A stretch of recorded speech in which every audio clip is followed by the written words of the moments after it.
Seja bem-vindo ao canal Informação Cristã. Antes de continuar, deixe um like e inscreva-se no canal para continuar recebendo novos vídeos. Muito obrigado e que Deus te abençoe.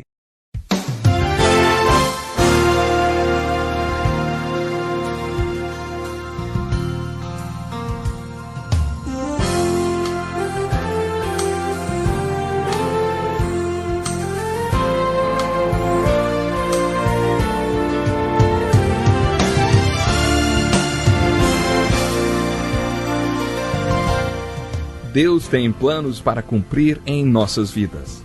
Essa é a mensagem de toda a Bíblia, e é isso mesmo que estamos estudando aqui no Encontro com a Palavra, escrito pelo pastor Dick Woodward e narrado pelo pastor Edson Bruno.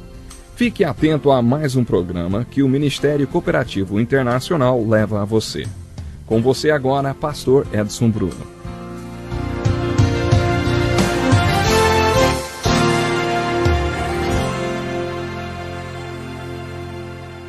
Que alegria mais uma vez podermos estar chegando até você com o programa Encontro com a Palavra. Bem-vindo, bem-vindo a mais um estudo da inspirada e santa Palavra de Deus. Esse é um estudo de toda a Bíblia e já chegamos aos 3 últimos livros históricos do Velho Testamento.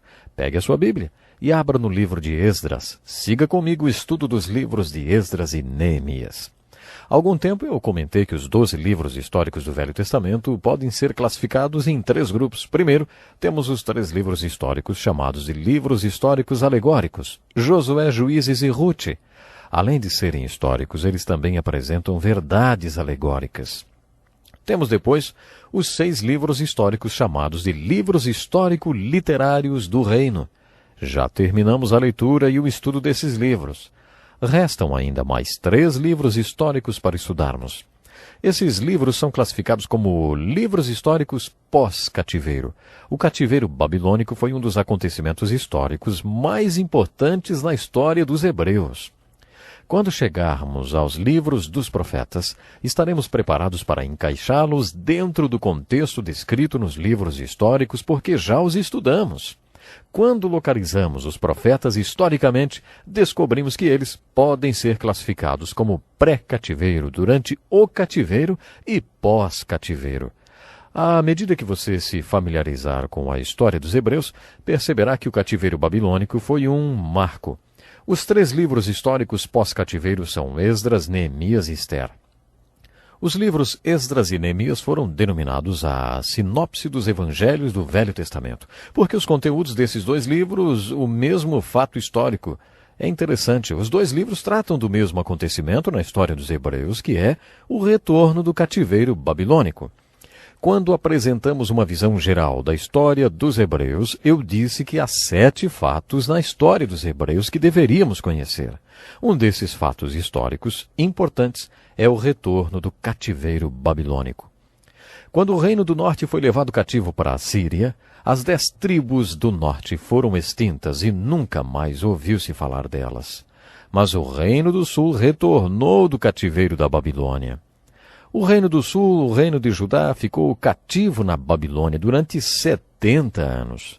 Então a Babilônia foi conquistada pela Pérsia, e assim que Ciro o Grande tornou-se imperador, lançou um decreto dizendo que todo o povo hebreu que estava cativo na Babilônia, atual Pérsia, estava livre para voltar e reconstruir o seu templo, sua cidade e sua nação. Muitas pessoas voltaram com as bênçãos de Ciro o Grande. Na verdade, Ciro ajudou financeiramente o povo nessa reconstrução. Quando falamos do retorno do cativeiro babilônico, temos que ter uma perspectiva histórica desse assunto. Ao iniciarmos a leitura dos livros de Esdras, Neemias e Ester, precisamos ter em mente que o retorno do cativeiro babilônico ocorreu em 3 partes. Houve 3 retornos diferentes do cativeiro babilônico. Não quero sobrecarregar você com datas. Não estamos fazendo um estudo acadêmico, e sim um estudo devocional da Bíblia. Sempre procuro enfatizar a aplicação prática e devocional. Mas mesmo assim, precisamos estabelecer uma perspectiva histórica, para que vocês não venham se confundir. Primeiro, há um retorno do cativeiro babilônico logo que Ciro o Grande decretou a liberdade dos judeus. Esse retorno foi liderado pelo governador Zorobabel e pelo sumo sacerdote Jesua. Não é Josué, é Jesua. O primeiro retorno ocorreu por volta de 537 a.C. e tinha como propósito explícito a reconstrução do templo. Assim que começou a reconstrução do templo, surgiu um movimento de oposição e perseguição ao povo hebreu, e isso dispersou aqueles que estavam voltando. Eles pararam a reconstrução até que os profetas Ageu e Zacarias entraram em cena. Graças em grande parte à ministração desses dois profetas, o trabalho foi finalizado em 516 a.C., 21 anos depois de ter sido começado. Procure entender a perspectiva histórica. 37 anos depois, Esther tornou-se rainha da Pérsia. Isso foi em 479 a.C. Em 458 a.C., Esdras liderou o segundo retorno do cativeiro babilônico.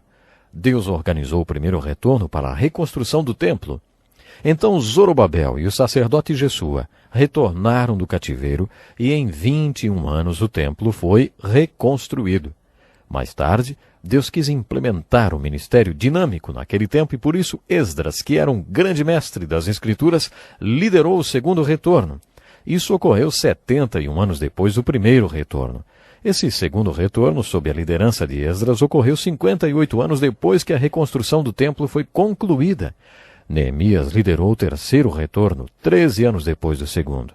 Era o terceiro. O propósito desse terceiro retorno era reconstruir os muros ao redor da cidade de Jerusalém. O seu retorno ocorreu 92 anos após o primeiro retorno e 71 anos depois da restauração do templo ter sido concluída. Ageu e Zacarias estavam envolvidos na reconstrução do templo, mas o profeta que estava envolvido na reconstrução dos muros de Jerusalém junto com Neemias era Malaquias. Os livros de Esdras e Neemias deveriam ser estudados paralelamente, porque possuem muitas semelhanças. Veja quais. A primeira é que, assim como os livros e crônicas, o autor desses dois livros foi a mesma pessoa, Esdras. Os estudiosos dizem isso porque o estilo de linguagem do hebraico nos dois livros é muito semelhante. Ambos lidam com o mesmo acontecimento da história dos hebreus, o retorno do cativeiro babilônico. Eles também são semelhantes porque o tema central dos dois livros é a obra que Deus está realizando. Nos dois livros, a obra de Deus é a reconstrução. Nos livros de Esdras e Neemias, a ênfase está nos padrões e princípios do homem que executa a obra de Deus. Se você está pensando em se envolver no trabalho de Deus, você precisa ler os livros de Esdras e Neemias. Eles apresentam princípios que devem ser seguidos. Nos livros de Esdras e Neemias, esses princípios são aplicados na construção do templo e dos muros da cidade. Hoje, Deus está construindo sua igreja no mundo em que vivemos. Esses princípios devem ser aplicados quando a obra de Deus é executada através de homens. Não importa se Deus está construindo um templo, um grande ministério, muros ao redor de uma cidade ou uma igreja.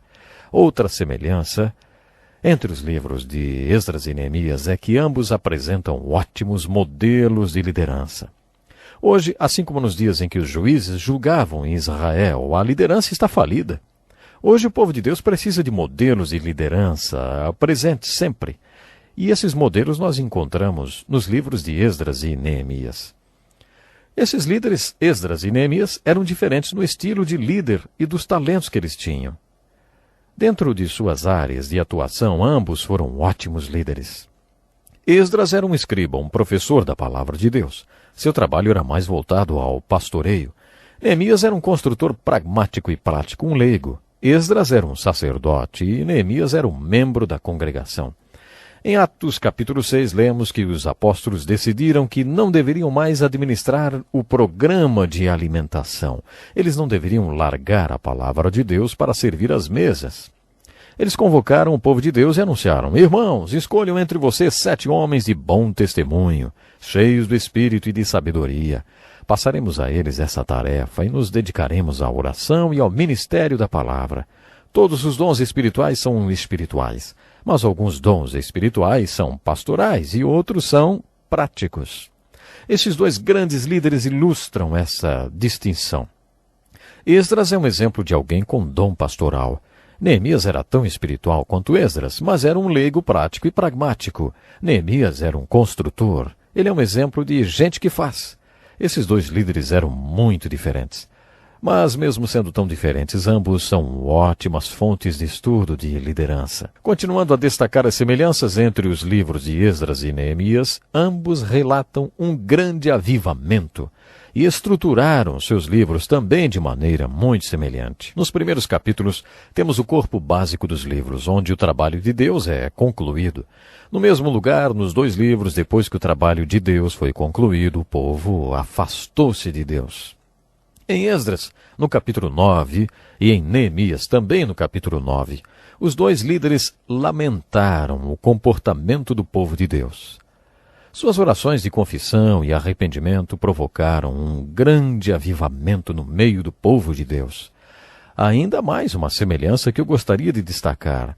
Os dois livros mostram um imperador pagão, concedendo permissão, sendo solidário e oferecendo ajuda para que o trabalho de Deus pudesse ser feito através do povo de Deus. No primeiro livro histórico do Velho Testamento, Deus queria ser o rei dos filhos de Israel. Mas eles quiseram ter um rei humano, como as outras nações. Então Deus disse: se os seus reis me obedecerem, eu trabalharei através deles.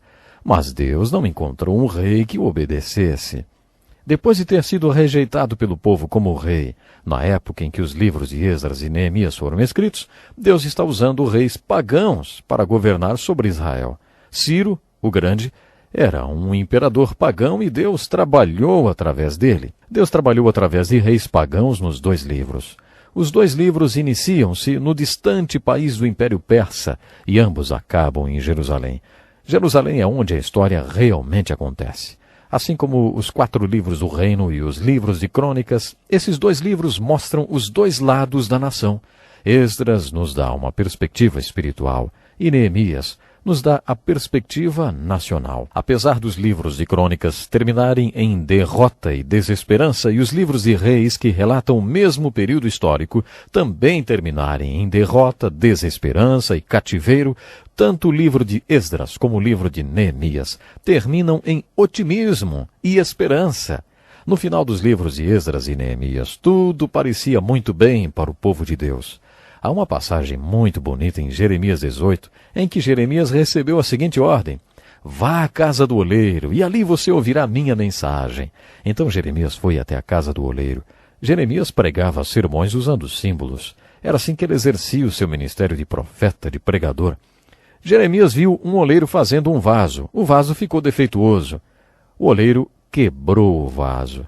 Então começou a trabalhar a argila e fez dela um novo vaso. Jeremias saiu da casa do oleiro com um sermão muito importante. Esse sermão de Jeremias pode ser comparado ao sermão de Jesus sobre nascer de novo. A aplicação devocional e prática do reavivamento descrito no capítulo 9 dos livros de Esdras e Neemias é a mesma. Deus pode fazer um vaso novo do seu povo. Antes de me despedir, gostaria de fazer a seguinte pergunta: Deus já fez uma reciclagem na sua vida? Esse sermão maravilhoso de Jeremias, inspirado pelo Espírito Santo, nos anuncia as boas novas de que o Deus Todo-Poderoso gostaria muito de fazer isso. Em você e em mim, Deus, o oleiro, quebrou o vaso e trabalhou nele antes de transformá-lo em um vaso novo. Pena que o nosso tempo já se foi, mas no próximo programa vamos continuar a estudar essa palavra tão maravilhosa. Até lá, então. Que lição importantíssima. Obrigado, pastor Edson Bruno. Prezado ouvinte, coloque em prática o que você ouviu aqui. Sem dúvida, sua vida será grandemente abençoada. Este é um estudo escrito pelo Dr. Dick Woodward, na voz do pastor Edson Bruno. Escreva-nos e solicite o material. Nosso endereço é Encontro com a Palavra, Caixa Postal 2011, CEP 89201-970, Joinville, Santa Catarina. Até o nosso próximo encontro com a Palavra.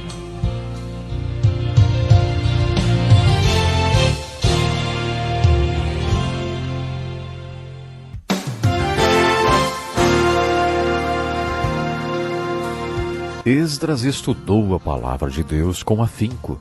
Ele considerou esse período de sua vida como um período de preparação. No segundo período da vida de Esdras, ele dedicou-se a viver a palavra de Deus.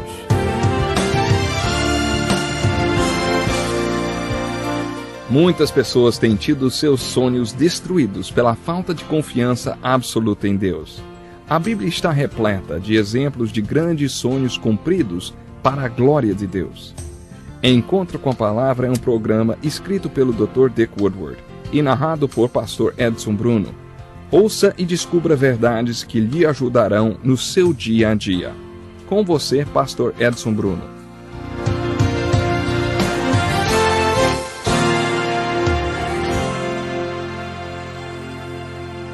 Muito bem-vindo para mais um encontro com a Palavra, nosso estudo da Santa Palavra de Deus.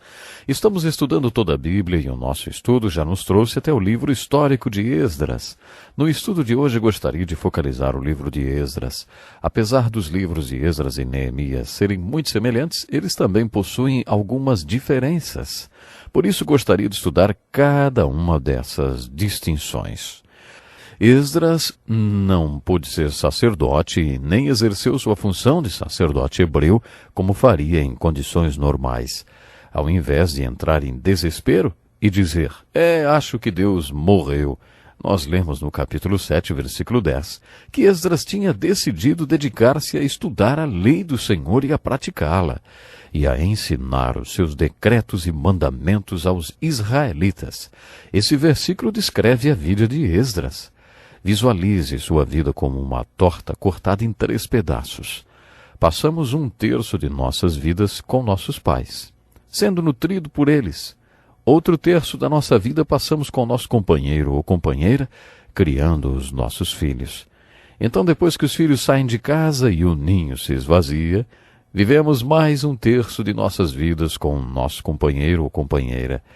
É assim que dividimos nossas vidas. Parece que Esdras dividiu sua vida em 3 períodos. O primeiro terço da vida de Esdras foi uma preparação. Esdras dedicou-se a conhecer a palavra de Deus. Ele diz que buscou a palavra de Deus. Esdras estudou a palavra de Deus com afinco. Ele considerou esse período de sua vida como um período de preparação. No segundo período da vida de Esdras, ele dedicou-se a viver a palavra de Deus, para aplicar tudo aquilo que ele afirma. No terceiro período de sua vida, Esdras dedicou-se totalmente ao ensino da palavra de Deus. Ele quis dedicar 1/3 de sua vida ao ensino. É uma bela maneira de dividir a vida. Acredito que um dos problemas do ensino de hoje é que as pessoas ensinam somente teoria. Elas não têm de onde tirar experiências. Elas estudam, preparam-se e acumulam um monte de informações em suas mentes. Passam 1/3 da vida fazendo isso e passam o resto da vida ensinando, mas não passam pelo período intermediário, quando aplicariam, colocando em prática aquilo que aprenderam. Mas o melhor professor é aquele que passou a segunda parte de sua vida praticando o que aprendeu na primeira parte. Depois de viver o que aprendeu, a terceira e última parte poderia ser usada para ensinar. Esdras tornou-se um grande professor da palavra de Deus no terceiro período de sua vida, porque os 2 primeiros foram dedicados à preparação e prática. Quando você considera a contribuição de Esdras para a obra de Deus, entende por que ele pode estar entre personalidades como Davi, Samuel e Moisés. Como já mencionei em nosso último estudo, acredita-se Esdras tenha sido o autor dos livros de Crônicas, Esdras e Neemias. Esdras também escreveu o capítulo mais longo da Bíblia, o Salmo 119, com 176 versículos. Não foi Davi quem escreveu, como muitos acham. Esse capítulo do livro de Salmos é maior do que muitos livros pequenos da Bíblia. Com exceção de apenas 2, todos os versículos do capítulo 119 de Salmos mencionam a palavra de Deus. Na língua original, esse salmo também é um poema muito bonito. Tradicionalmente acredita-se que, enquanto Esdras estava no cativeiro, sem poder exercer sua função de sacerdote, ele tenha fundado o que hoje é conhecido como sinagoga. Muitos não-judeus não percebem que há uma diferença entre sinagoga e templo. Muitos estudiosos acreditam que nossa escola dominical ou nossa escola bíblica nas igrejas de hoje são uma cópia da sinagoga fundada por Esdras. Sabemos da importância da nossa escola dominical em todo o mundo, e muitos estudiosos dão todo o crédito por ela a Esdras. Isso quer dizer que Esdras deu uma grande contribuição ao ensino da palavra de Deus. Como resultado do trabalho de Esdras, milhões de crianças aprendem a palavra de Deus nas sinagogas e nas escolas dominicais. Muitos estudiosos acreditam que Esdras exerceu um papel importante organizando o Velho Testamento no formato que conhecemos hoje. Quem reuniu todos os livros do Velho Testamento e os organizou com os títulos que conhecemos hoje, como livros da lei, livros históricos, livros poéticos e profetas maiores e profetas menores, quem será que foi, hein? Acredita-se que isso possa ser atribuído a Esdras também. Além dessa contribuição, Esdras também liderou o povo no segundo retorno do cativeiro babilônico. Foi Esdras quem instituiu um importante ministério de ensino no templo que tinha sido reconstruído antes desse retorno. Deus comissionou o governador Zorobabel e o sacerdote Jesua para restaurarem o templo. Deus comissionou Esdras para liderar o segundo retorno e para estabelecer um importante ministério de ensino espiritual naquele templo. Esdras levou uma equipe de sacerdotes e escribas que com ele, após o retorno, ensinavam a palavra de Deus. O livro de Esdras tem uma mensagem relacionada à obra de Deus. Se você está interessado em trabalhar para Deus, também vai se interessar por esse resumo do livro de Esdras. O primeiro princípio para quem quer fazer a obra de Deus é: quando há uma obra de Deus para ser feita, Deus será o primeiro a tomar a iniciativa desse trabalho. O apóstolo Paulo afirma em Romanos capítulo 11, pois dele, por ele e para ele são todas as coisas. A ele seja a glória para sempre. Amém. Esse é um dos meus versículos favoritos. Nesse texto, Paulo está dizendo que Deus é a fonte de todas as coisas. Ele é o poder por trás de tudo. E a glória de Deus é o propósito de todas as coisas. À medida que amadureço e estabeleço prioridades para a minha vida, quer dizer, como vou usar meu tempo, energia, força, chego à conclusão que não quero estar envolvido em nenhum trabalho, a não ser que tenha certeza que Deus é a fonte daquele trabalho. Deus é o poder por trás daquele trabalho e a glória de Deus é o seu objetivo. Acredito que foi assim que Esdras priorizou a sua vida. Esdras esperou até que teve certeza que era Deus quem estava movendo tudo por trás de um segundo retorno do cativeiro babilônico para instituir um importante ministério de ensino no templo que tinha sido restaurado. Estou afirmando isso baseado nos primeiros versículos do livro de Esdras. Encontramos aqui no livro de Esdras o segundo princípio para o trabalho de Deus. Quando Deus está se movendo por trás de uma obra que Ele quer que os homens façam, Ele dá uma orientação bem clara para aqueles que a realizarão. Esse é um princípio muito importante referente ao trabalho de Deus. Esse princípio está confirmado em vários trechos das Escrituras. No Novo Testamento, em Mateus capítulo 6, verso 33, Jesus disse a seus discípulos: busquem, pois, em primeiro lugar o reino de Deus e a sua justiça, e todas essas coisas lhes serão acrescentadas. Jesus quis dizer que devemos colocar o reino de Deus em primeiro lugar, junto com aquilo que Deus nos mostrou que é certo. Então, quando sabemos o que Deus quer que façamos e fazemos o que é certo aos seus olhos, Ele dá tudo o que precisamos para que o trabalho seja realizado. Mateus 6,33 tem sido o versículo que orienta a minha vida. Eu nunca vi esse princípio falhar. No livro de Esdras, vemos Deus dando prova desse princípio em um momento muito difícil, quando o povo estava dizendo: não há nada que Deus possa fazer, fomos conquistados, somos escravos da Pérsia. Deus tocou no coração do imperador persa Ciro o Grande. Quando Deus moveu o imperador Ciro para decretar o retorno do povo, Deus provou que estava por trás daquele retorno. Ao mesmo tempo, Deus moveu o coração de Ciro de tal forma que ele deu tudo o que era necessário para que a obra de Deus fosse realizada.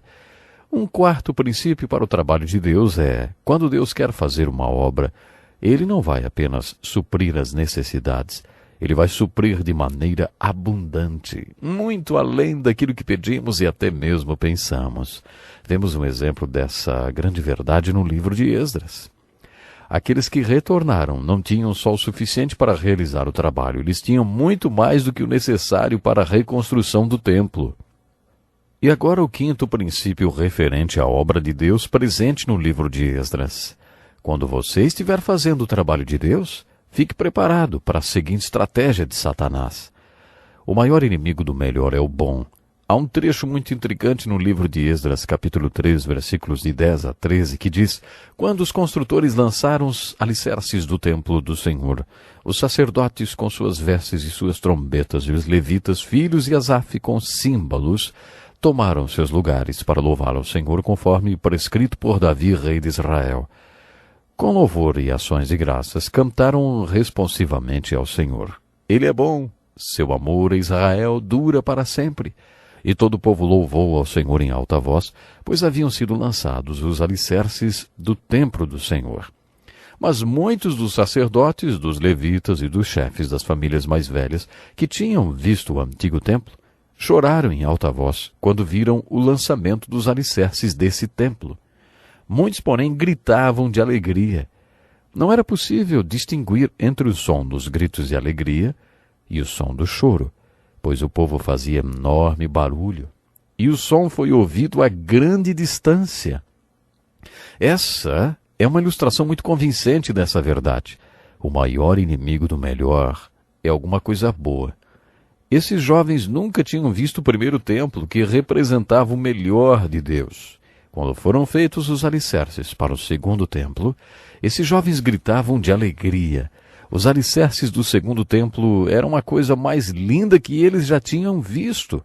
Mas os mais velhos tinham visto o primeiro templo, o original. Eles choraram porque o segundo templo não era nada comparado ao primeiro. O que será que você vai sentir quando chegar ao céu e se apresentar diante do trono do julgamento de Jesus Cristo, hein? Quando Jesus disser para você: quer ver o que você poderia ter feito? Foi para isso que eu investi em você. Esse foi seu dom e talento. Esse é o trabalho que eu queria que você tivesse feito. Compare com o que você fez. Você entendeu bem que o maior inimigo do melhor é o bom?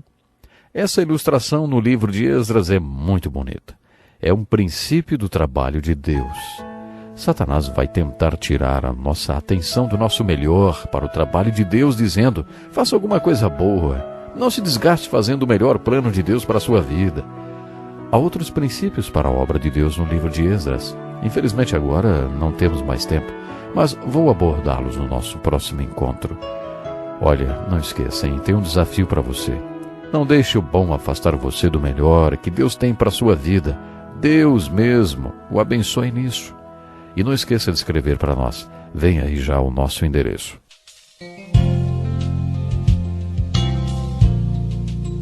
Que lição importantíssima. Obrigado, pastor Edson Bruno. Prezado ouvinte, coloque em prática o que você ouviu aqui. Sem dúvida, sua vida será grandemente abençoada.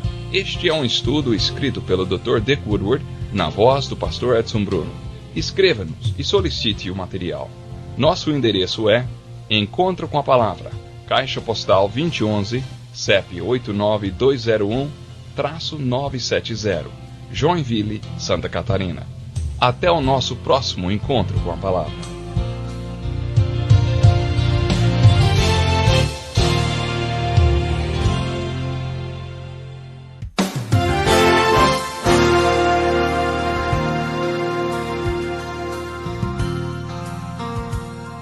Se você quer fazer a obra de Deus, se prepare para enfrentar os inimigos. Os judeus, quando voltaram para Jerusalém, tiveram que enfrentar os inimigos.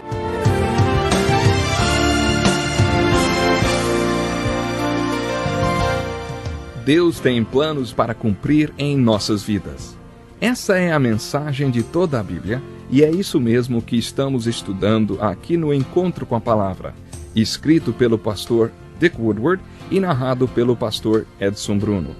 Fique atento a mais um programa que o Ministério Cooperativo Internacional leva a você. Com você agora, pastor Edson Bruno.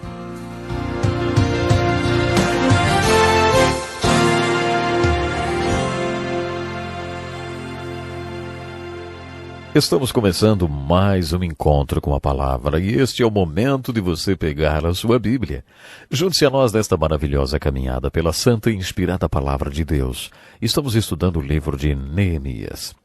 No Sermão do Monte, registrado em Mateus capítulo 7, Jesus afirma que no dia do julgamento muitos virão até ele e em 3 palavras farão uma avaliação de suas vidas.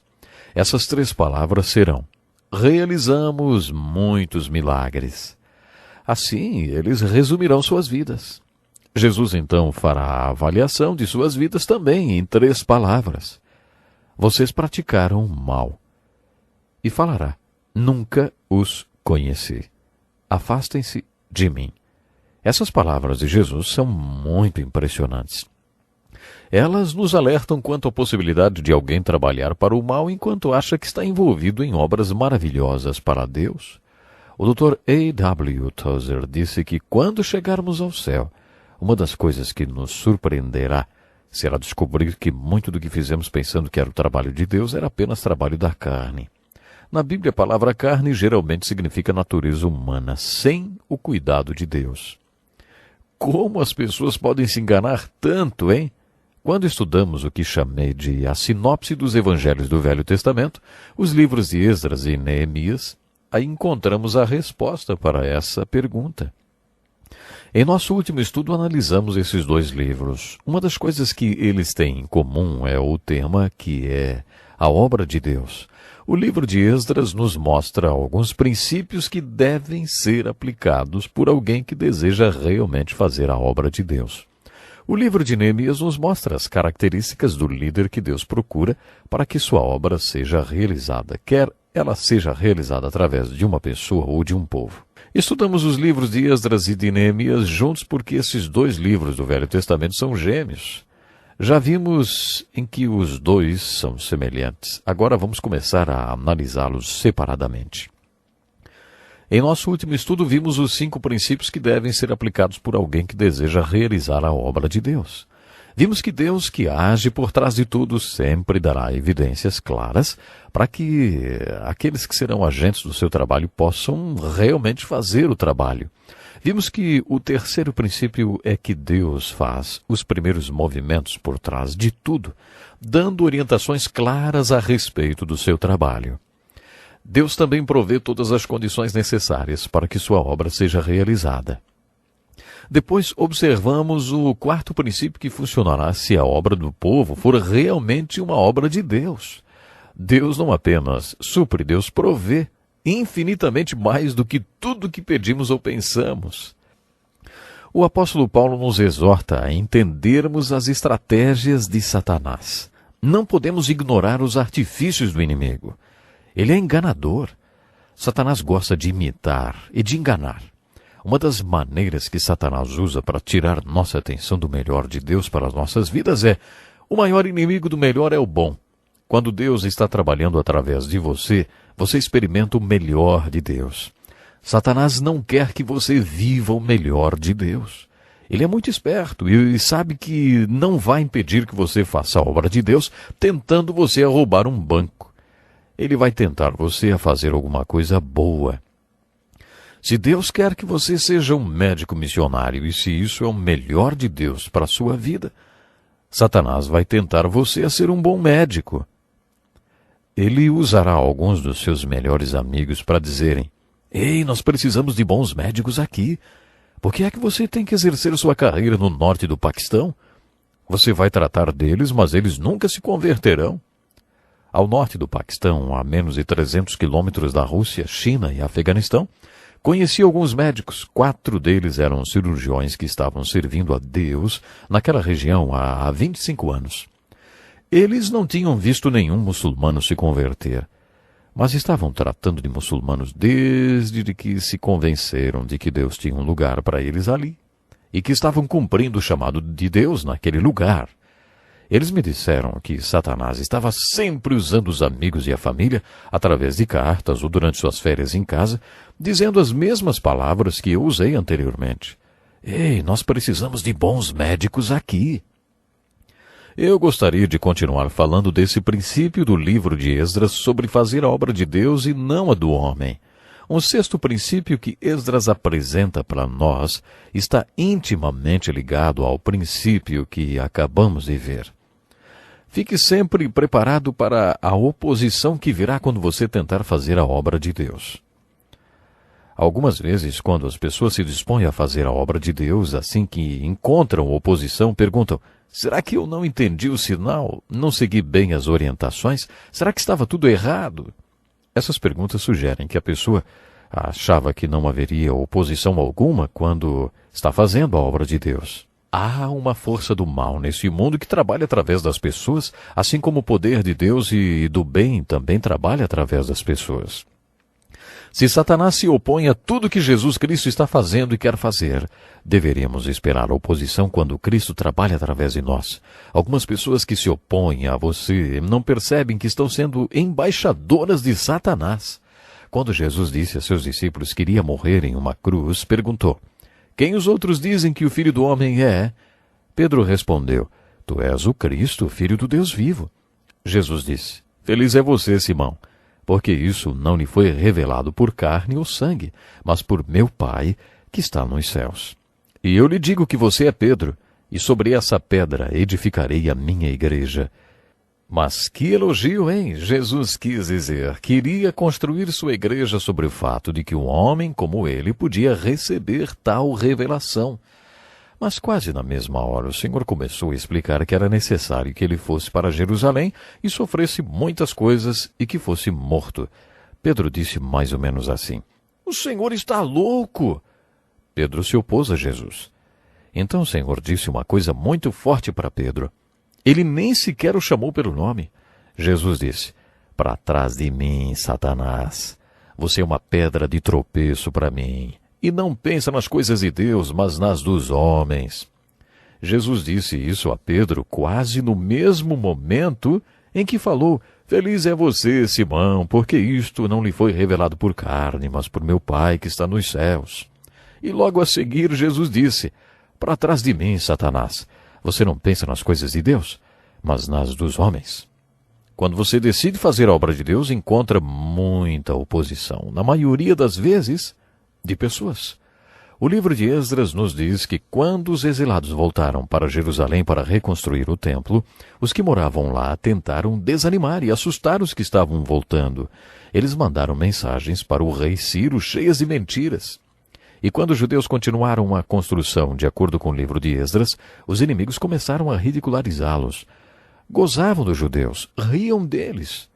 O que aqueles frágeis judeus estão fazendo, hein? Será que vão restaurar o muro? Irão oferecer sacrifícios?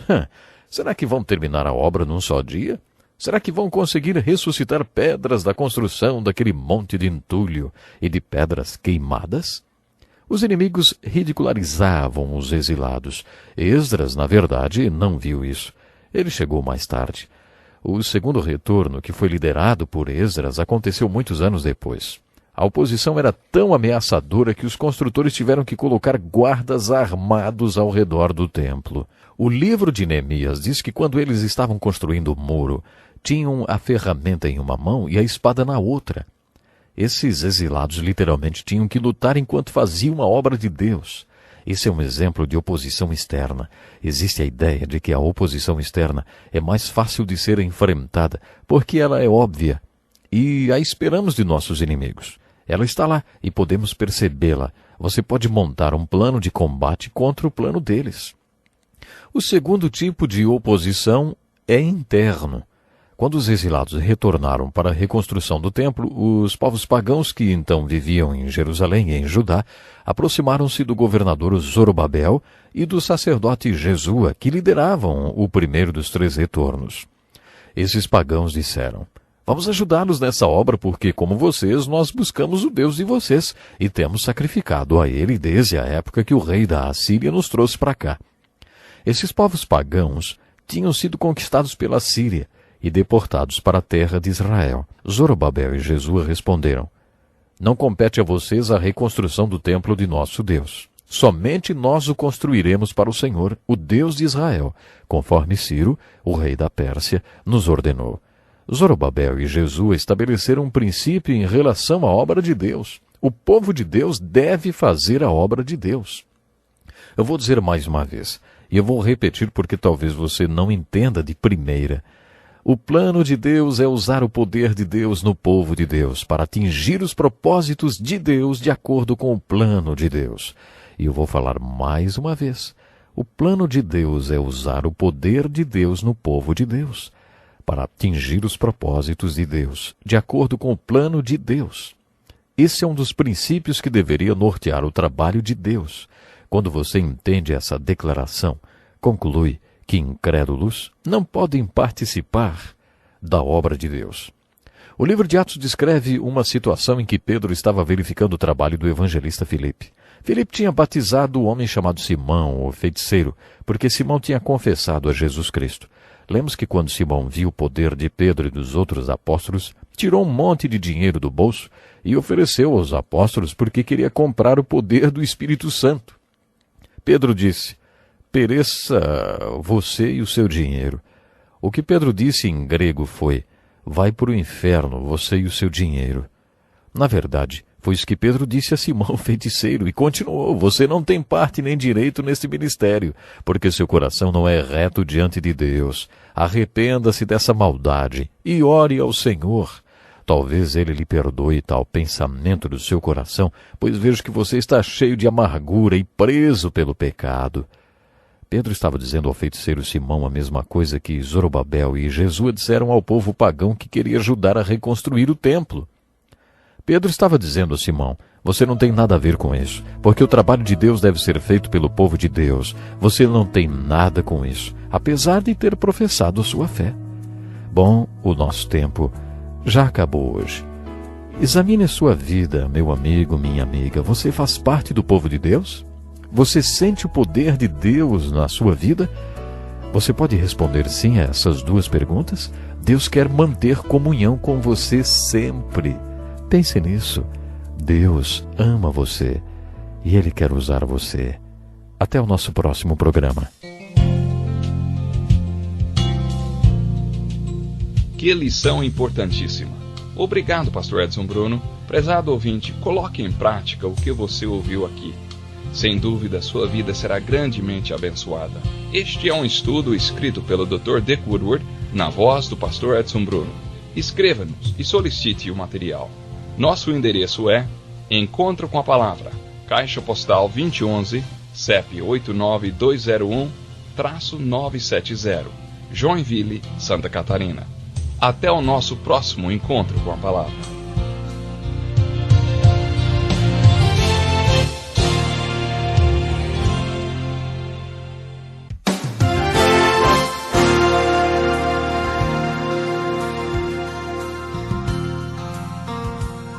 Todos aqueles que estão envolvidos na liderança do trabalho de Deus encontrarão o trabalho de Deus revelado em sua palavra.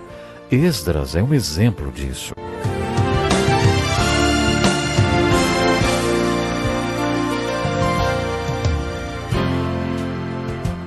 Talvez você tenha feito constantemente estas perguntas: onde posso encontrar refúgio num mundo cheio de conflitos? Ou como e onde posso encontrar força para vencer nesse mundo que oferece tantas derrotas? Acompanhe agora com o pastor Edson Bruno mais um programa Encontro com a Palavra.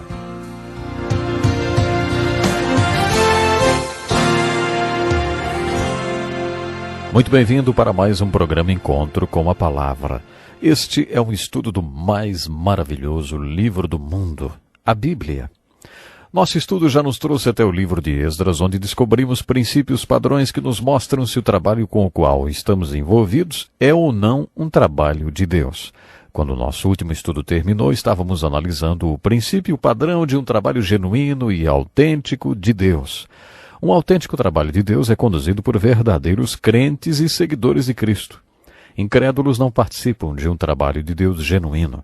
Essa é uma das razões para a igreja de hoje estar tão fraca. Creio que uma das fraquezas da igreja atual seja o fato de ser formada por uma mistura de pessoas. É quase impossível encontrar uma igreja que não seja formada por um grupo misto de pessoas. Pessoas salvas e não salvas. Jesus profetizou isso em sua parábola do joio e do trigo. Nessa parábola a pergunta foi: o Senhor quer que tiremos o joio?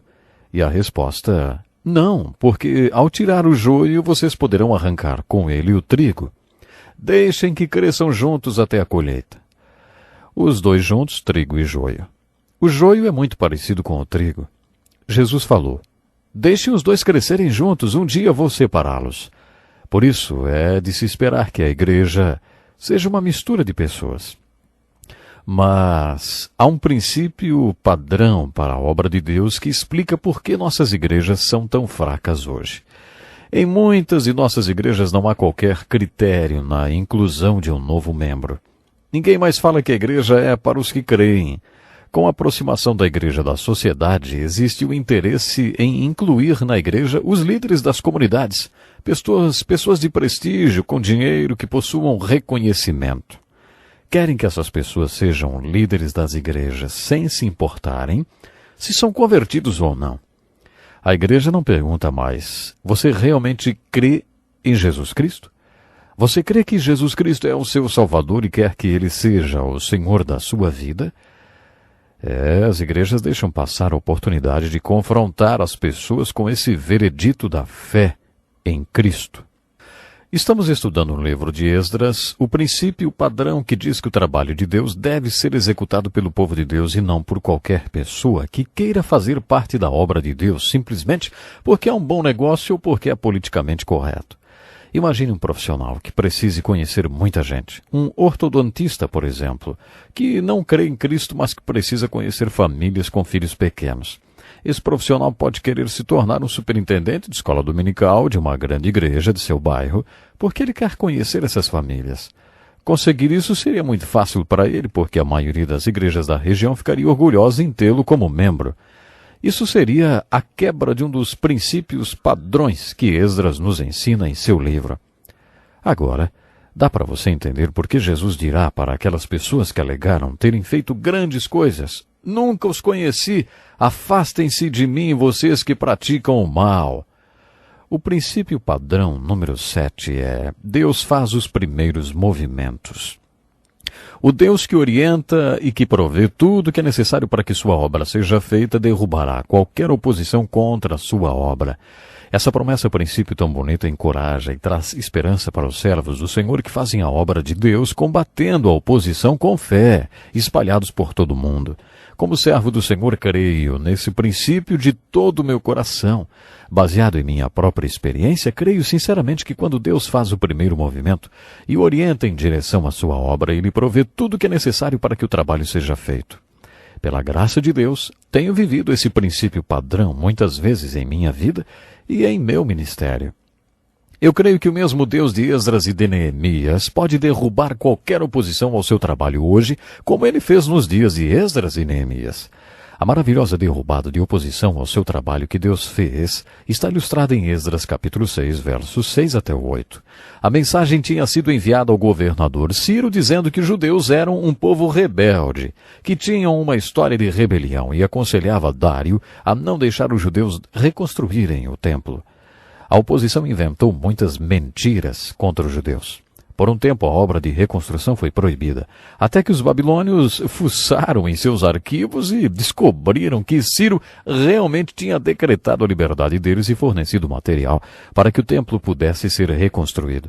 Portanto, a resposta àquela mensagem foi: mantenham-se afastados de lá. Não interfiram na obra que se faz nesse templo de Deus. Além disso, promulgo o seguinte decreto a respeito do que vocês farão por esses líderes dos judeus na construção desse templo de Deus. As despesas desses homens serão integralmente pagas pela tesouraria do rei, do tributo recebido do território a oeste do Eufrates, para que a obra não pare. Você está vendo como Deus derrubou a oposição? Esse é outro princípio padrão para o trabalho de Deus ilustrado no livro de Esdras. Mais um princípio padrão no livro de Esdras é o seguinte: os espectadores pagãos serão salvos enquanto assistem o povo de Deus executarem a sua obra. Uma vez vi uma placa na casa de uma senhora crente. Estava escrito: atenção, Deus trabalhando. Que pensamento bonito! Você já viu Deus trabalhando? Você já viu um trabalho que só podia ser um trabalho de Deus, porque não havia maneira de realizá-lo, senão com a intervenção divina? Quando as pessoas veem Deus trabalhando através de nós e sabem que somos apenas vasos terrenos e que o trabalho que está sendo feito não poderia ser concluído por nós, é aí que elas começam a perceber que aquele é um trabalho de Deus. Começam a pensar que talvez seja realmente um trabalho de Deus. começam a entender o que Paulo quis dizer quando afirmou que Deus é o que move todas as coisas e é a fonte de todas as coisas e o poder por trás de tudo que seu povo faz. É dessa forma que prestar atenção no trabalho de Deus salva as pessoas. Em Esdras capítulo 6, verso 21 e 22, lemos que alguns dos incrédulos que tinham sido exilados em Judá afastaram-se dos seus costumes imorais e uniram-se aos israelitas na adoração ao Senhor Deus durante a festa dos pães asmos. Isso é diferente do que vimos no princípio padrão anterior. Não são incrédulos que se aproximam dizendo, olha, nós queremos nos envolver na obra de Deus, queremos ser oficiais da igreja. Não, não, não. Isso é outra coisa. Quando as pessoas pagãs eram salvas, quando experimentavam o que o Novo Testamento chama de novo nascimento, passavam a pertencer ao povo de Deus, tornavam-se parte do povo de Deus através do qual Deus quer fazer a sua obra nesse mundo. Chegamos ao princípio número 9. Todos aqueles que estão envolvidos na liderança do trabalho de Deus encontrarão o trabalho de Deus revelado na sua palavra. Esdras é um exemplo disso. Ele tinha determinado em seu coração estudar a palavra de Deus, obedecê-la e ensinar em Israel os estatutos e julgamentos revelados nela. Quando estudamos o caráter de Esdras em nosso último encontro, descobrimos que ele é um dos exemplos mais bonitos de homem de Deus na Bíblia.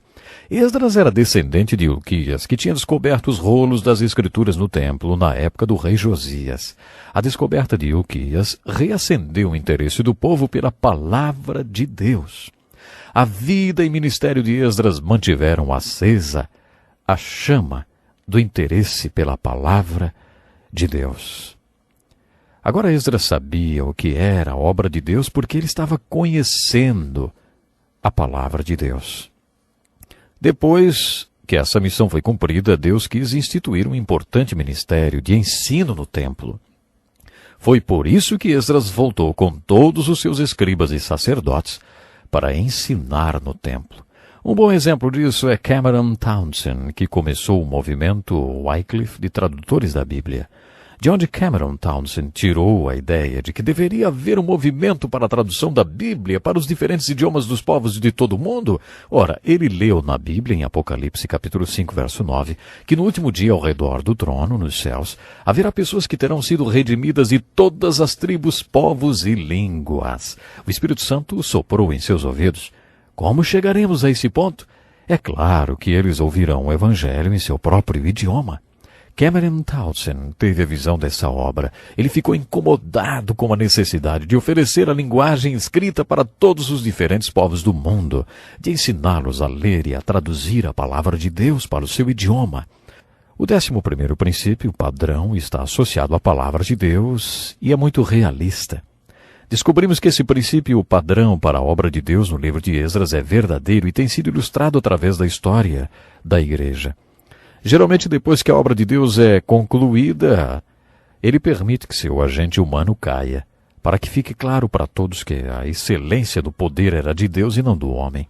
Você percebe isso no livro de Esdras e no livro de Neemias, porque nos dois livros, depois que a obra foi concluída, o povo afastou-se de Deus. O povo de Deus assimilou aqueles costumes horríveis dos povos pagãos que viviam naquela terra. Mais ou menos no mesmo ponto dos dois livros de Esdras e Neemias, você lê a descrição da queda moral e espiritual do povo. Esse é um padrão triste e sério na vida de muitos dos grandes homens de Deus. Pode ser que Deus queira nos mostrar que Ele é a fonte do trabalho e nós somos apenas vasos terrenos. Há outra razão para isso acontecer, dessa vez por causa de Satanás. O princípio padrão número 12 para a obra de Deus no livro de Esdras é esse. Depois que Deus trabalhou através de um homem e concluiu a obra de Deus na terra através deste homem, o inimigo, Satanás, gosta de tirar o crédito do instrumento dessa obra.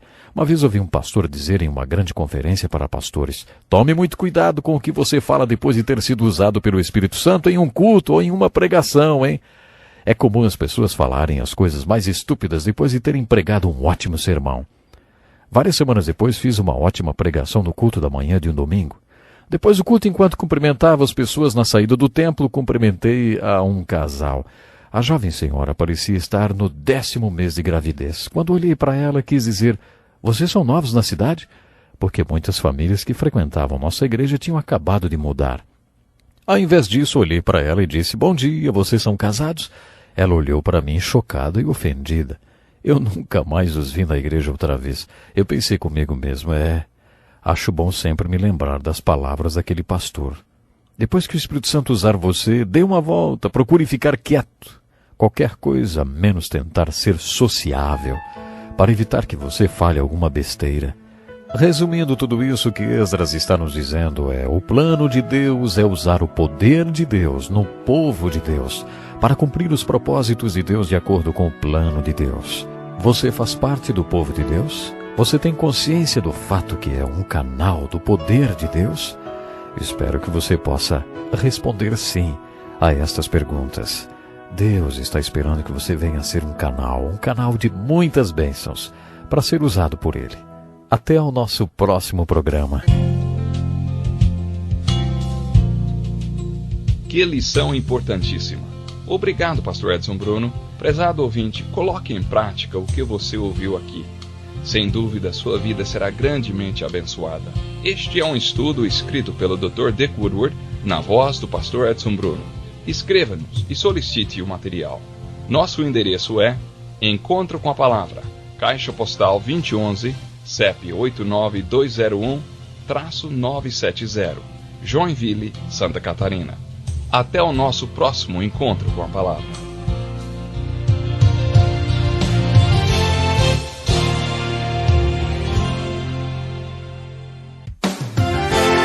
Deus abençoou Neemias por causa do seu comprometimento com a obra do Senhor. Fica claro que Deus incomodou Neemias com aquela preocupação com a obra dele e o moveu para comprometer-se com a obra que Deus queria que fosse realizada.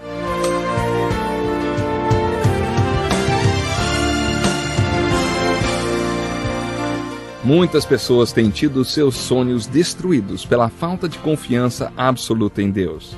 A Bíblia está repleta de exemplos de grandes sonhos cumpridos para a glória de Deus. Encontro com a Palavra é um programa escrito pelo Dr. Dick Woodward e narrado por pastor Edson Bruno.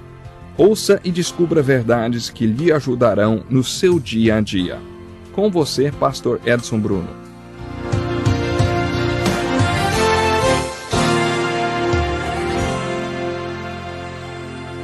Bem-vindo para mais um Encontro com a Palavra, mas antes de entrarmos no estudo de hoje, eu gostaria de lembrar você para que fique muito atento. No final do programa vamos estar dando o nosso endereço. Queremos saber onde você está.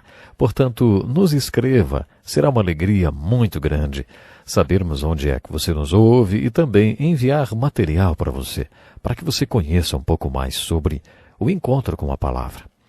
Hoje estudaremos sobre os livros de Esdras e Neemias, na qual nós já estamos estudando durante alguns programas. Portanto, pegue sua Bíblia, acompanhe conosco mais um Encontro com a Palavra. O plano de Deus é usar o poder de Deus no povo de Deus para cumprir o propósito de Deus de acordo com o plano de Deus. Essa é a mensagem básica da sinopse dos Evangelhos do Velho Testamento, os livros de Esdras e Neemias. Esdras e Neemias são dois lindos personagens da Bíblia. Os dois são importantes fontes de ensino de liderança. Eles possuem padrões de liderança diferentes. Esdras possui o padrão de liderança pastoral. Esdras era escriba, professor. Ele liderou o povo, principalmente em seu ministério de ensino da palavra de Deus. Há muitas maneiras de liderar o povo de Deus. Um pastor pode liderar o povo de Deus porque é um grande líder. Ele pode liderar o povo de Deus porque possui um dom espiritual de liderança. Ele pode liderar o povo de Deus porque é um evangelista e pode liderar o povo de Deus porque é um bom professor. Esdras possui o padrão de liderança do ensino. Esdras também liderou o povo de Deus com o seu exemplo. Quando o povo de Deus precisou de reavivamento, ele saiu às ruas e prostrou seu rosto em terra diante de Deus na chuva, e jejuou e orou e chorou por causa dos pecados do povo. Ali, um a um, as pessoas uniram-se a ele. Isso deu início a um grande reavivamento. Foi assim que Esdras trouxe reavivamento para o povo.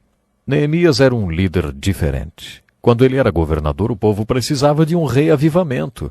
Os judeus tinham se casado com pessoas pagãs dos outros povos quando estavam na Babilônia e também depois de terem retornado de lá. Esses casamentos mistos incomodavam muito Neemias. Ouçam como Neemias trouxe reavivamento. Naqueles dias vi alguns judeus que haviam se casado com mulheres de Asdod, e Amon e de Moabe.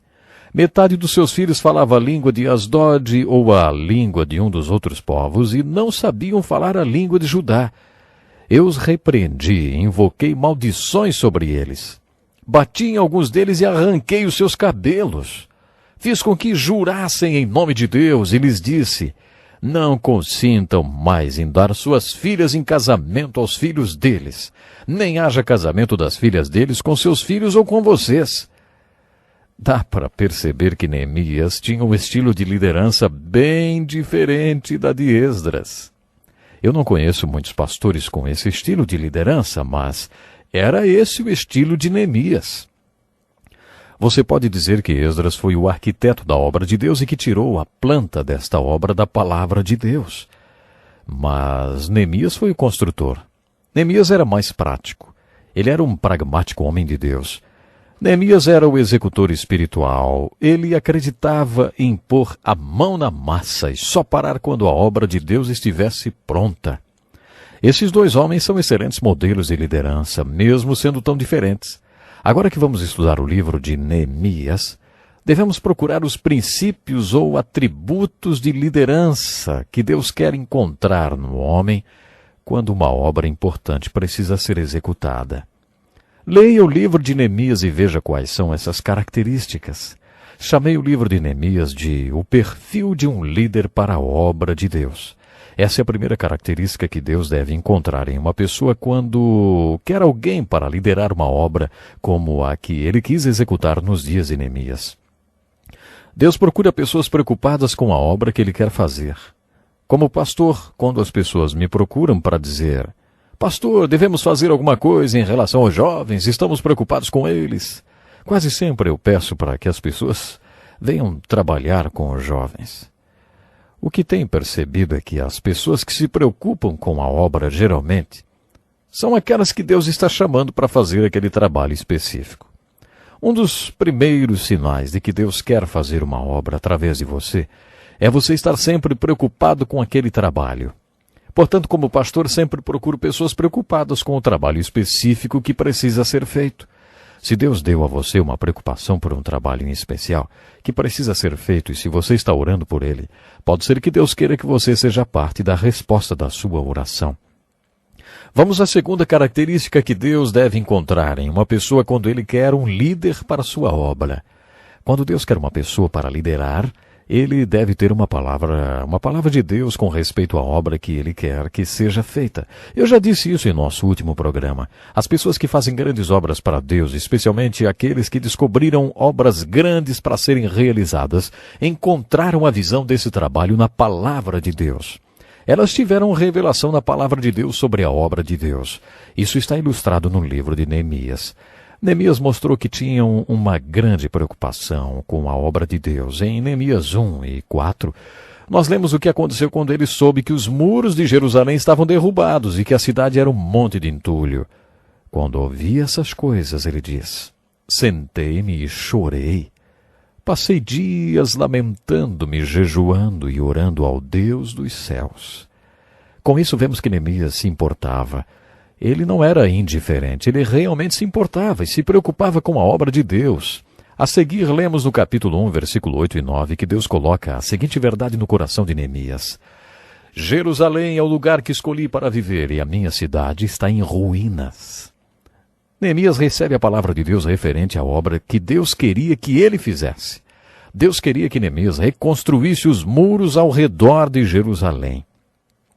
Vamos à terceira característica que Deus deve encontrar na pessoa que irá liderar a sua obra.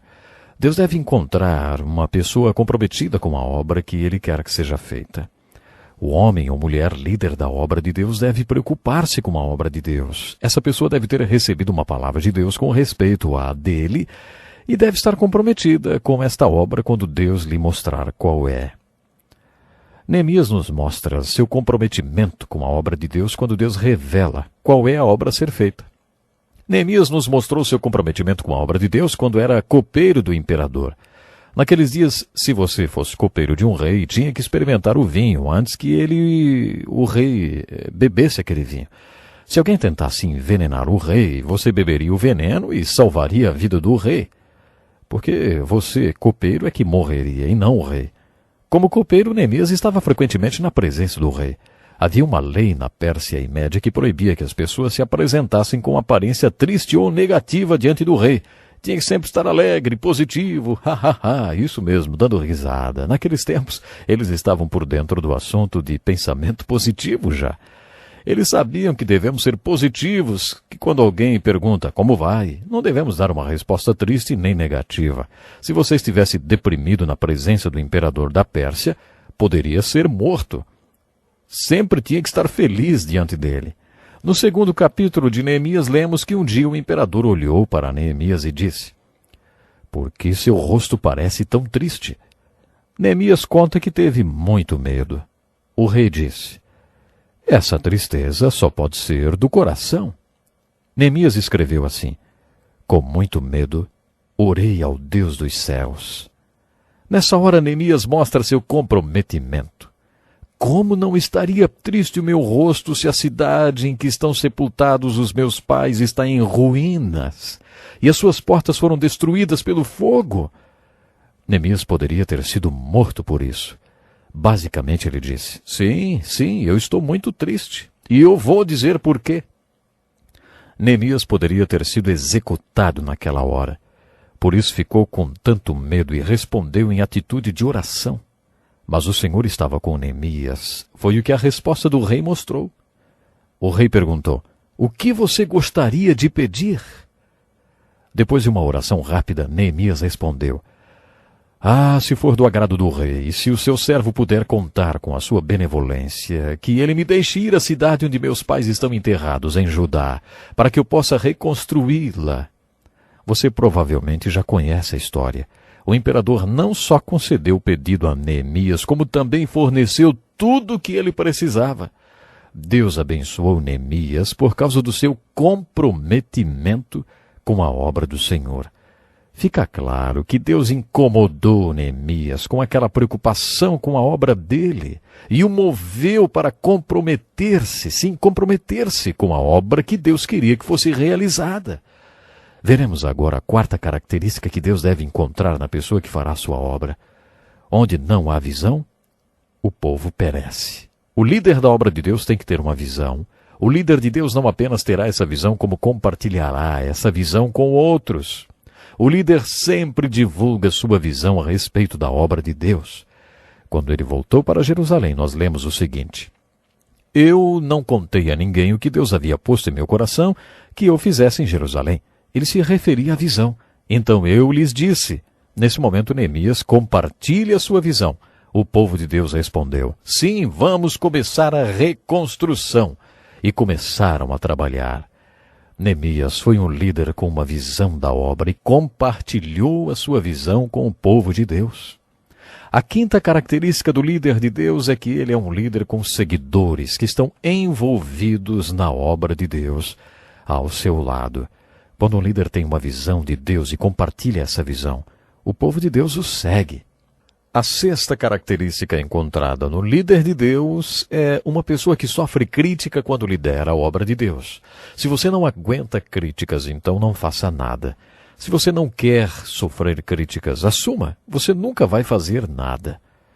Assim que você começar a fazer qualquer coisa, principalmente a obra de Deus, como aconteceu com Esdras, deve se preparar para enfrentar oposição e críticas. A sétima característica do líder de Deus é ser uma pessoa com uma vida de oração voltada para a obra de Deus. Observe no livro de Neemias o número de vezes em que ele orou. A oitava característica do líder de Deus é estar junto com as pessoas no trabalho de Deus. O líder de Deus não vai levar o povo a fazer alguma coisa que ele mesmo não fará. Neemias evidencia essa característica para nós quando lemos que ele estava lá, junto com o povo, com vontade de trabalhar, reconstruindo os muros. Você quer ser um líder para Deus no seu trabalho? Então estude o livro de Neemias. Eu tenho certeza, Deus tem escolhido você para fazer um trabalho muito especial. Pense nisso. Que lição importantíssima. Obrigado, pastor Edson Bruno. Prezado ouvinte, coloque em prática o que você ouviu aqui. Sem dúvida, sua vida será grandemente abençoada. Este é um estudo escrito pelo Dr. Dick Woodward, na voz do pastor Edson Bruno. Escreva-nos e solicite o material. Nosso endereço é Encontro com a Palavra, Caixa Postal 2011, CEP 89201-970, Joinville, Santa Catarina. Até o nosso próximo encontro com a Palavra.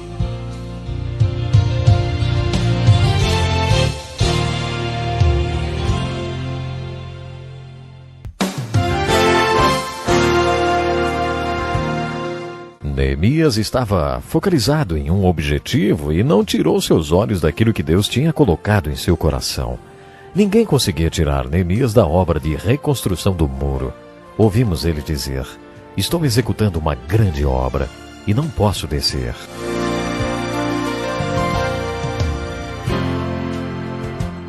Talvez você tenha feito constantemente estas perguntas. Onde posso encontrar refúgio num mundo cheio de conflitos? Ou, como e onde posso encontrar força para vencer nesse mundo que oferece tantas derrotas? Acompanhe agora com o pastor Edson Bruno mais um programa Encontro com a Palavra.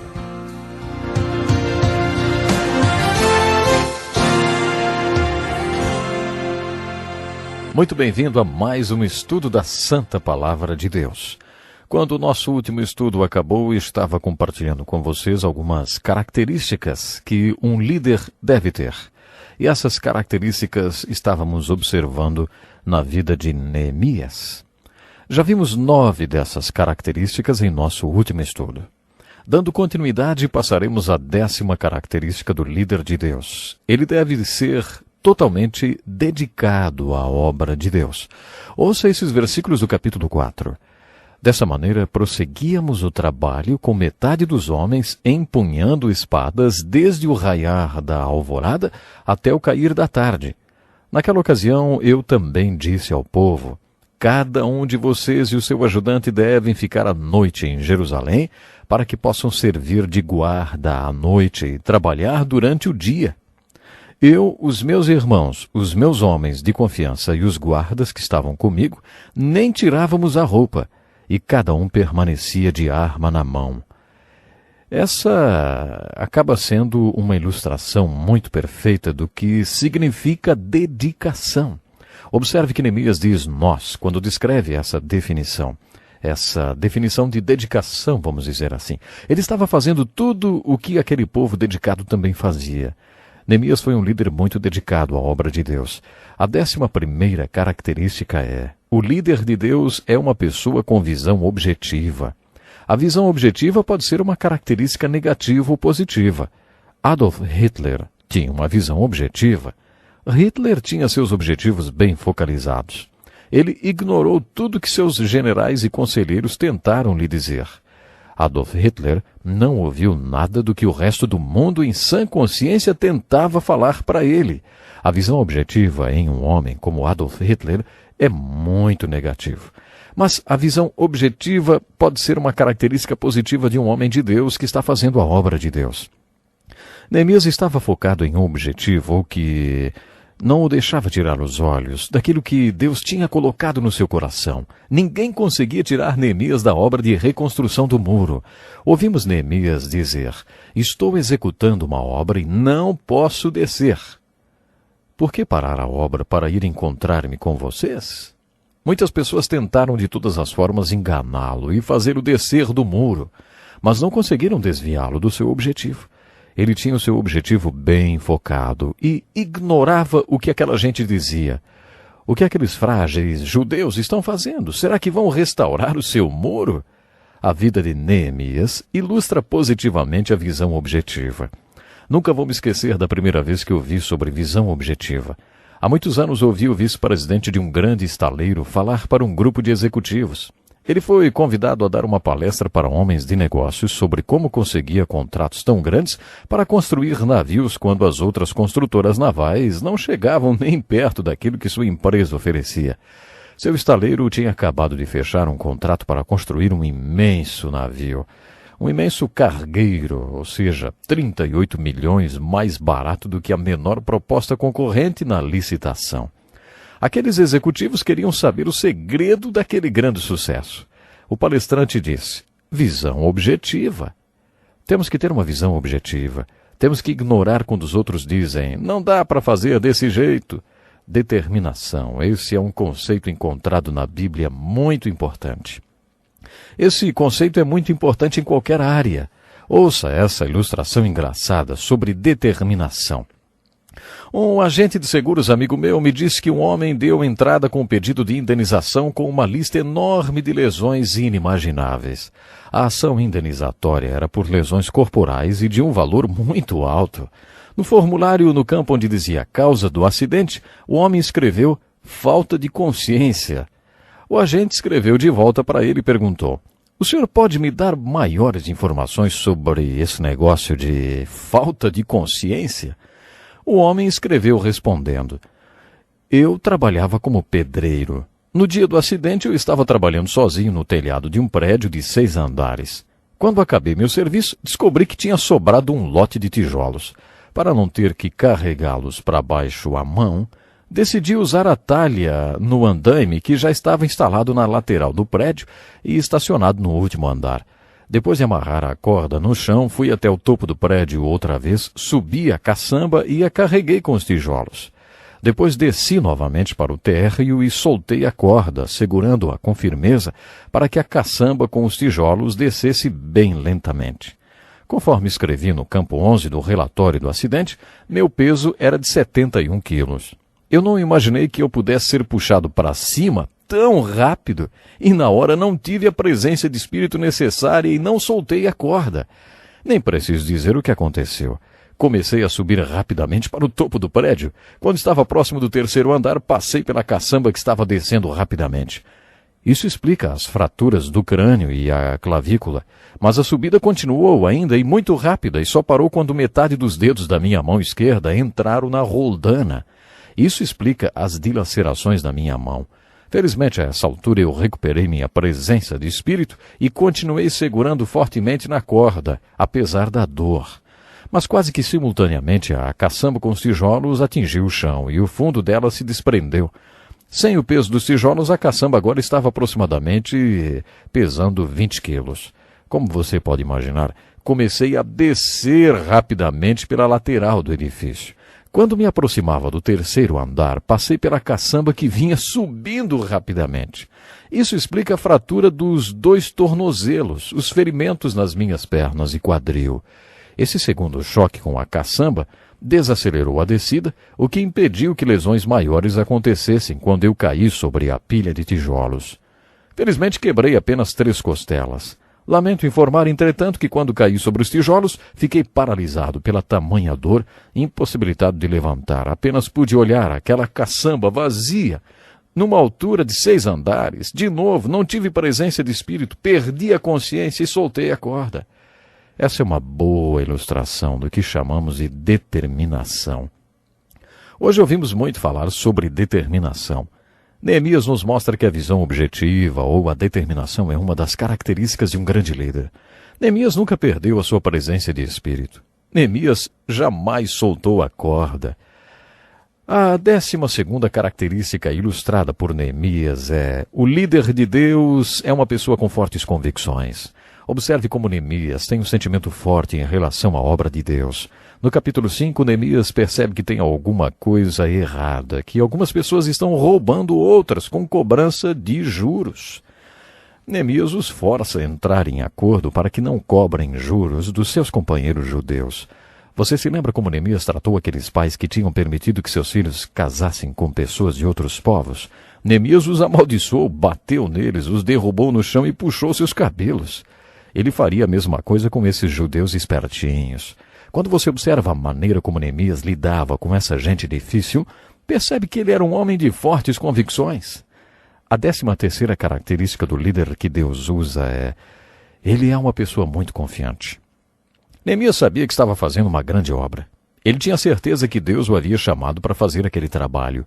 Isso fez de Neemias um homem muito confiante. A 14ª característica do líder de Deus o líder que Deus usa é uma pessoa de coragem destemida. A coragem é uma característica importante no perfil do líder que Deus usa. A 15ª característica do líder que Deus usa é a perseverança. Em Romanos capítulo 5, o apóstolo Paulo descreve um processo no qual Deus usa o sofrimento para preparar o líder para a sua obra. Como parte do processo, Deus usou o sofrimento para produzir o tipo de perseverança que não permitirá que o líder desista. Quando Paulo descreve essa característica, ele diz: "E a esperança não nos decepciona, porque Deus derramou seu amor em nossos corações por meio do Espírito Santo, que Ele nos concedeu." No original, o significado desse versículo é: ninguém vai pô-los para correr, eles vão persistir. Se você visitasse missionários espalhados pelo mundo, essas pessoas que são importantes veículos através dos quais Deus faz sua obra, constataria que a perseverança é uma característica vital para eles. Eles ficam lá e ficam por 25 anos, 45, 50 anos no campo missionário. Às vezes demora 15 ou 20 anos até que a primeira conversão aconteça. Essa qualidade, a perseverança, é essencial nas pessoas que lideram no trabalho de Deus. A 16ª característica o líder de Deus é uma pessoa com dons de organização. Às vezes acho que na obra de Deus e na igreja pensamos que organização não é uma questão espiritual. Algumas pessoas expressam seu julgamento negativo com relação à organização, dizendo: "A sua organização vai tirar o Espírito Santo da igreja." Parece que eles pensam que ou é uma coisa ou é outra. Quer dizer, ou é uma igreja com uma unção vibrante do Espírito Santo, ou é uma igreja organizada. Neemias nos mostra que as duas bases são necessárias. Se você estudar a Bíblia, o guia para a igreja e para a obra de Deus, descobrirá que organização não é opcional. A organização é ensinada nas Escrituras. Na Bíblia, há uma estrutura definida, prescrita para a obra de Deus na igreja. O líder da obra de Deus frequentemente é um homem que tem dons relativos à organização, dons de organizar o trabalho. No capítulo 7 de Neemias, lemos o seguinte: "Foram nomeados os porteiros para governar. Eu encarreguei," ele diz, "eu lhes disse, também designei, reuni os nobres." E Neemias tem o perfil de um líder com dons de organização. Na Bíblia, os líderes no estilo de Neemias frequentemente apresentam esse dom organizacional. Também são frequentes os líderes tipo Esdras, mas que não têm esse dom. O tipo Esdras não tem o dom organizacional. A 17ª característica do líder que Deus usa o líder de Deus é uma pessoa que estabelece metas prioritárias. Neemias reúne o povo e o faz entrar em acordo quanto a certos assuntos que envolviam prioridade. Neemias também destaca a 18ª característica que o líder de Deus deve ter para liderar a sua obra. O líder de Deus é uma pessoa com um cajado de pastor. A 19ª característica personificada em Neemias o líder de Deus é uma pessoa que reconhece seus limites humanos. E, finalmente, Neemias nos mostra a 20ª característica que Deus precisa no líder. O líder de Deus é uma pessoa que pode afirmar como Jesus: "Eu te glorificarei na terra, completando a obra que me deste para fazer." Isso está em João 17:4. Neemias terminou o muro. Não podemos nunca perder a visão da linha de chegada quando trabalhamos na obra que Deus quer fazer através de nós. O nosso tempo mais uma vez se foi, mas estamos aqui aguardando a sua carta. Nos escreva, queremos conhecer você. Até o próximo programa. Deus lhe abençoe. Que lição importantíssima. Obrigado, pastor Edson Bruno. Prezado ouvinte, coloque em prática o que você ouviu aqui. Sem dúvida, sua vida será grandemente abençoada. Este é um estudo escrito pelo Dr. Dick Woodward, na voz do pastor Edson Bruno. Escreva-nos e solicite o material. Nosso endereço é Encontro com a Palavra, Caixa Postal 2011, CEP 89201-970, Joinville, Santa Catarina. Até o nosso próximo Encontro com a Palavra.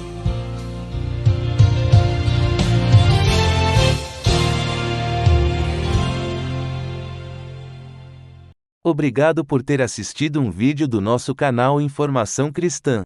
Esperamos que ele tenha edificado a sua vida e também da sua família. Pedimos que por favor se inscreva no nosso canal, dê um like e compartilhe esse vídeo para o maior número de pessoas, para que elas também sejam edificadas e alcançadas pela palavra do nosso Deus. Que Deus te abençoe e até o próximo vídeo.